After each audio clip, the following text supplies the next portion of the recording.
Sup? If you came back, awesome. Glad to have you. As part of the Aquabat opening content, I'm digging into Doctor Strange. Specifically, the 2015 to 2018 run by Jason Aaron and Chris Bachalo. Bachalo? Yeah, I guess I probably should have looked up how to say his name before I started talking. Never actually said it out loud, I just read it and didn't think about it. F it, whatever. So this cast will focus on Volume 1, The Way of the Weird. I'm not going to do this by trades. I'm going to look at the pulled together volumes to walk through the narratives so I can build an understanding of the appeal of Doctor Strange. In the opening pages, we get a little synopsis just to kind of cover briefly his origin story, and then it jumps straight into where he's at now, which happens to be a young boy's Soulscape. Okay. Fighting soul eaters from another dimension that have taken up residence there. So that's pretty nuts. Throughout this, I've taken voice notes, just where appropriate. I'll refer to them so I can have my raw first impressions. There's a line right away on the first page that I really like. Each new challenge liable to end with my doom or damnation or final descent into screaming madness. It's very Lovecraftian. So right away, he makes out, or actually he kills, he kills an other dimensional soul eater, then makes out with one, and then in explaining to the parents what happened, because their son had apparently been taken over by these things, he says they've moved on. What he didn't tell him is that he pointed them to Riker's Island, specifically where the cells of the child murderers were, and let them go eat themselves silly. Fucked. That's so fucked.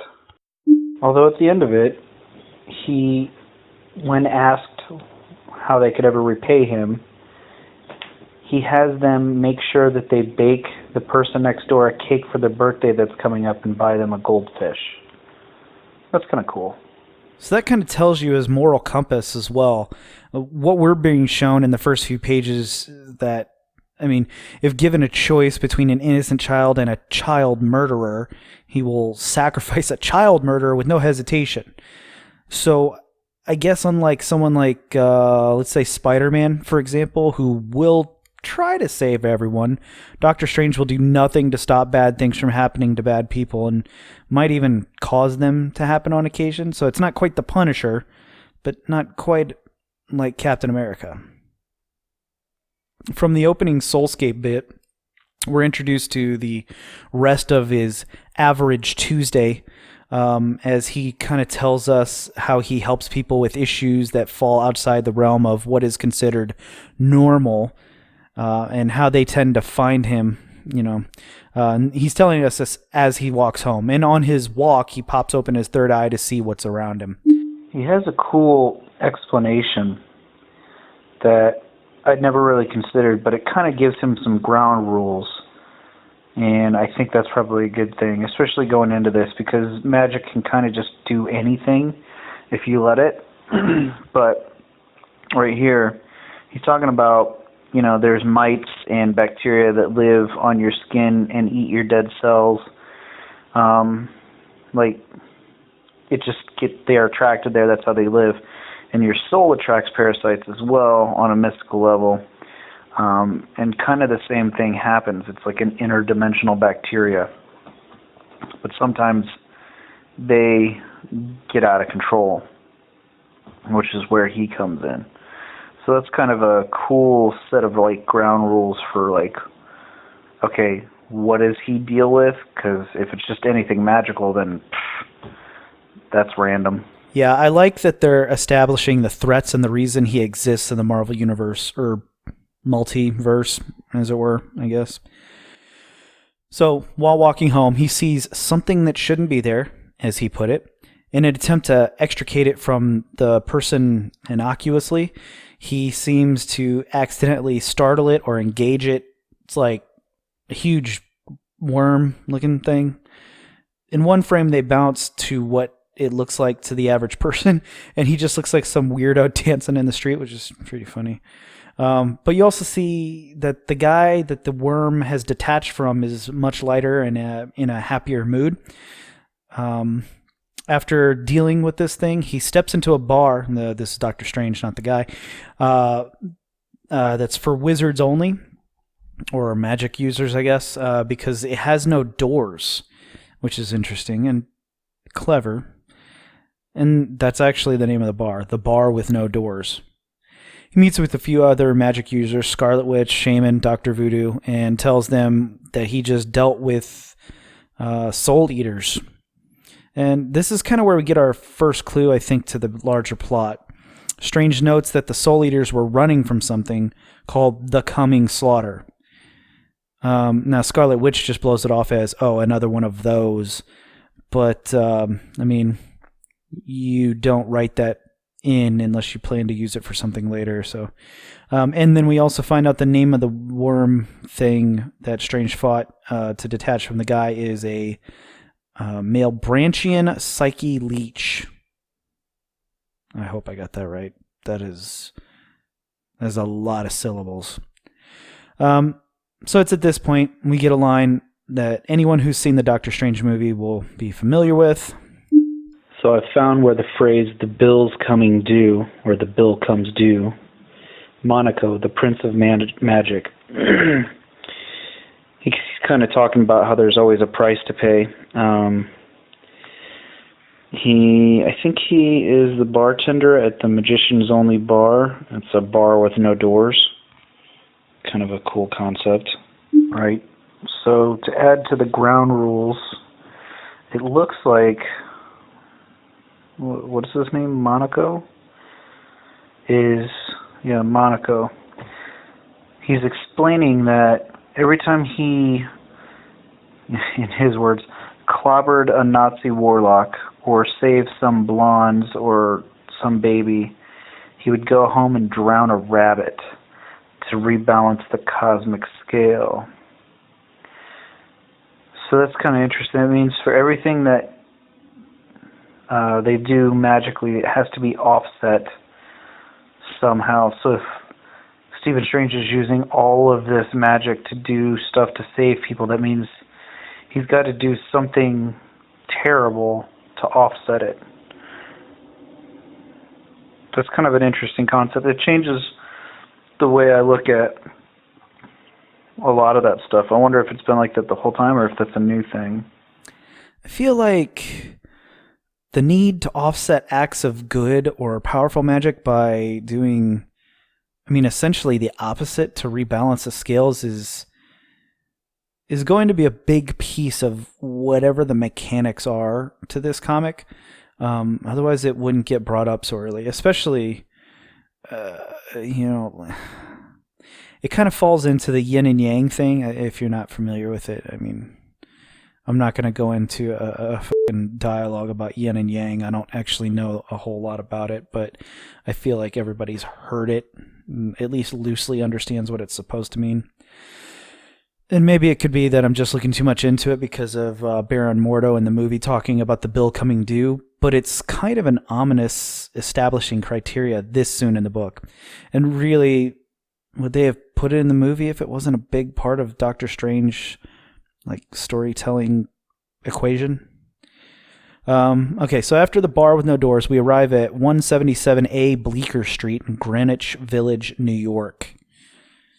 Is that a real street? I'm going to pull it up on the map and just check. Okay, so 177A Bleecker Street. Looks like there's a tattoo parlor, some sort of Asian restaurant called the Chow House at 181 Bleecker. And there's a place that sells lottery tickets, beer, and maybe smoke. So a fast stop of some kind. And it looks like there's a homeless guy petting his dog on Google Maps, at least at the time of this recording. So I guess it's a real location, although I don't see the Sanctum Sanctorum there. It's just a set of apartment buildings. So, okay, that aside, there's a woman standing in front of the house. I recognize it as the Sanctum from the movie that becomes Doctor Strange's house. I'm assuming in the comics it's already his. I know from my Lego set that I bought that it's called the Sanctum Sanctorum. Unlike my Lego set, there is no John Constantine, Harry Potter, and Gandalf in front of the house. Just on my own personal touch there. Let's see. The girl observes that there's no doorknob. Also, nothing like my Lego set. Strange comes up from behind the girl while she's chastising herself on how silly and stupid it was to come here, and makes a third-person observations about the kind of hours and weirdness the guy who lives there keeps and maintains. Turns out our female visitor is a librarian from the Bronx. Through their little chit and chat, we're told that the Sanctum Sanctorum is Latin for Holy of Holies. Didn't know that. Pretty cool. The girl, who in a few frames we find out is named Ms. Stanton. Miss, I'm assuming, isn't her first name. Knocks, the door opens, and then Strange walks in. Starts floating all over the place. Zelma Stanton, there it is. There we go. Okay. And, oh, she has a set of teeth and eyes growing out of her scalp. So that just went sideways. Okay, well, I guess I should have seen that coming. This artwork, though, is fantastic. There's all these monsters flying out of her head, and it's just one connected looking sort of thing, like a John Carpenterian horror from Antarctica. And just as it's about to get crazy, we get cut to somewhere across the dimensional gulf. There's a badly hurt and bleeding, looks like a mage of some kind crawling up the stairs into a castle tower looking room, being chased by robotic dogs?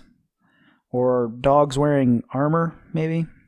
He casts a spell on the door and locks it with some glowing chains and comments that his magic is fading. So, kind of referring back to the bar without a door. Just they talked about the coming slaughter. It looks like we're seeing part of the coming slaughter here, saying that they did something to the magic. I'm assuming they are probably not the dogs. And then the mage records a sort of message and sends it out into the multiverse, I guess, warning magic users about the empirical. Not 100% on how to pronounce that. Empirikul. Empirical. Yeah, got it. The dogs break in and kill the mage, obviously. And they are followed by a group of what looks like robots. They're pretty uniform looking, ball-shaped heads with a single eye.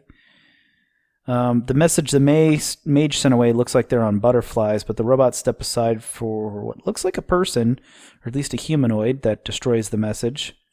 They're robots, but they talk like religious zealots. They use the holy acid to purify the stink of magic off the mage. Oh, shit, he's not dead. Oh, they're going to pour acid on him while he's still alive? Fuck. Oh, God. Let's see. So the last frame shows the butterflies falling, repeating the message that he tried to send out into the universe about the empirical are coming. Oh, and there's people tied to stakes being burned alive. And at the bottom, there's the old zombie font, the coming slaughter. So this was a good setup for both Doctor Strange, the ground rules, and also a group of people called the Empirical. Looks like they're going to be the big bad right now. And that's the end of the first volume. Volume 1, Way of the Weird. So let's see. We were given the backstory of the character, where he's at now, the reason he does what he does, the setup for what's coming, the ground rules this will run on, or at least we'll be working within in terms of how magic works. This is all good. Like I mentioned in the show announcement for last time, I felt like magic can lead to lazy writing because you can just make it do whatever.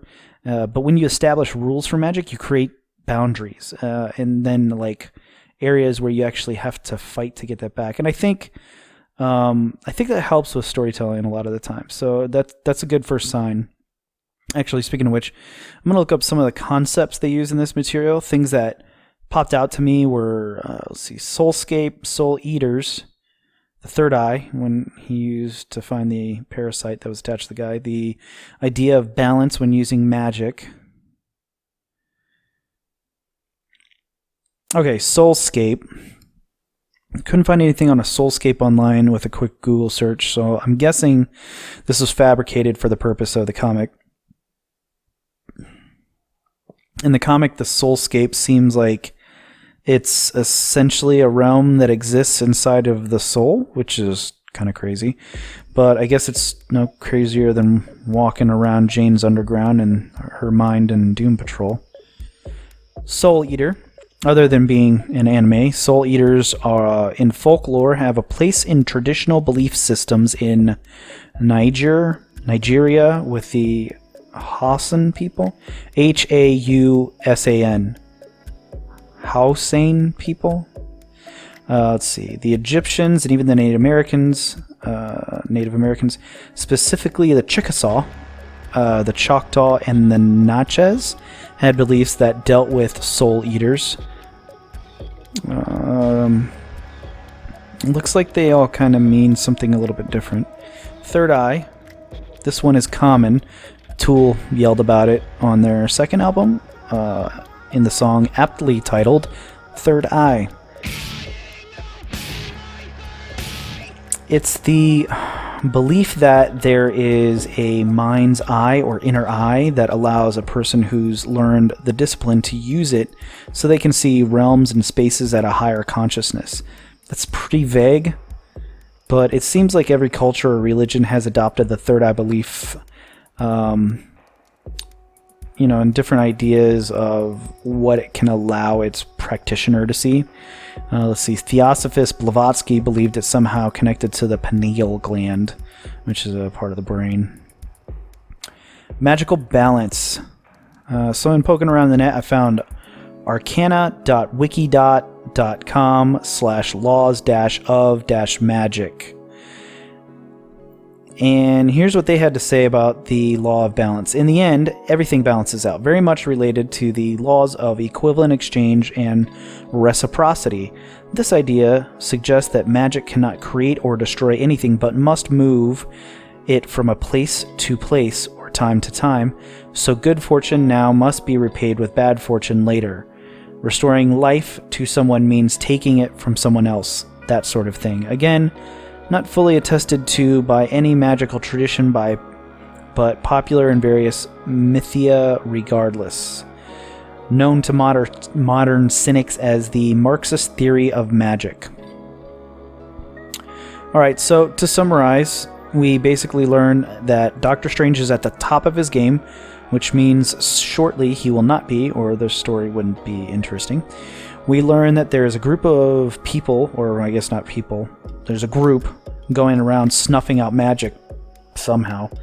We learned that magic has a cost, and that its cost is a rebalancing of the scales in some way, and that there are consequences. So in essence, we now have the basics to set our story and start moving ahead. So that's it, the first episode. I'm still feeling out how this is all going to work, but I think at least for this run with Doctor Strange, this is the format I'm going to use. If you got ideas and suggestions, please drop them in the comments. Until next time, see you later.